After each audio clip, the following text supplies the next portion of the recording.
নমস্কার বন্ধুরা, মেনকা রান্নাঘরে আপনাদের সবাইকে স্বাগত জানাই। তো বন্ধুরা, আমি আজকে আবার একটা নতুন রেসিপি নিয়ে চলে এসেছি, পাস্তা ক্ষীর। তো কীভাবে বানাচ্ছি আপনাদের সঙ্গে শেয়ার করছি। চলুন বন্ধুরা, বানিয়ে আমি দেখাই রেসিপিটা।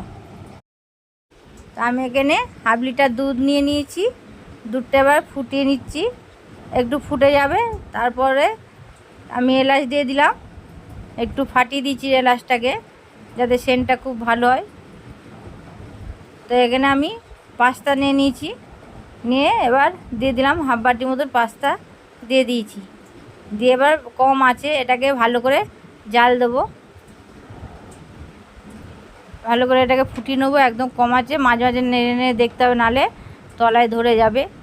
তো দেখুন এটা হয়ে এসছে, একদম ধরে গেছে তলায়, একদম ইয়ে হয়ে গেছে, ঘন হয়ে গেছে দুধটা, একদম ঘন হয়ে গেছে। তো আমি এবার এর মধ্যে চিনি দিয়ে দিচ্ছি, 1 কাপ মতন চিনি দিয়ে দিলাম। চিনি দিয়ে এবার এটাকে নামিয়ে নিচ্ছি।